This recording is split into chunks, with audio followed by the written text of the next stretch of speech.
So I have my Zhuge Liang hat, greatest strategist in Chinese history with 100 int. I have my chess trophy. Haven't really played chess since I was 16, but still have the trophy.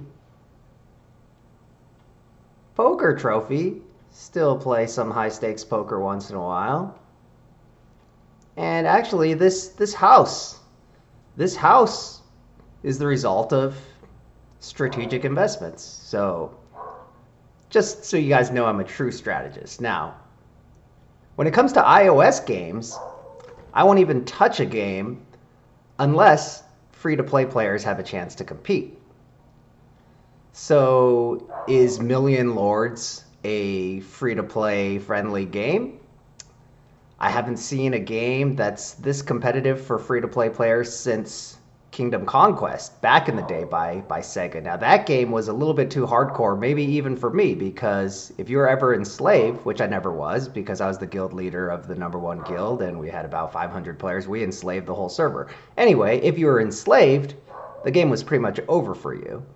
So you'd have to wait until next season, which would take about a year. Now, Million Lords, the season will only last about a month, which is just about right because it's long enough for your decisions to compound, both good and bad decisions. So if you keep making good decisions, if you keep picking good targets to attack, and you do so efficiently, you'll accumulate soldiers, and by the end of the game, like towards the end of last season, I was right on the verge of hitting level 83. I would have had 8 billion troops, but unfortunately, I fell asleep a few hours before the end. I ran out of people to attack. I thought 5th place was good enough to get legendary. I fell asleep, and then I dropped all the way down to 27th place in 3 hours as people woke up on the East Coast. Anyway, I've only put $40, $50 into this game. So the reason I did so was to catch up with the people that have been playing for 9 seasons. Most of them probably spent even less, with the exception of the $10 a month that is basically a requirement if you want to compete with the top players, because it gives you the convenience of gathering troops from multiple cities at once and also switching equipment based on attack, defense, growth, and speed. So basically the minimum cost to play is about $10 a month if you want to be truly competitive. Now, for people that are just going for Diamond League, you can do that without spending a penny. In fact, if you follow my advice, you can make Diamond League just playing on the last couple days. It's really not that hard. That's one of the great things about this game. This game gives experience bonuses when you attack people with higher power, up to 200%, which allows people that are behind to catch up, and people that are ahead can never get too far ahead.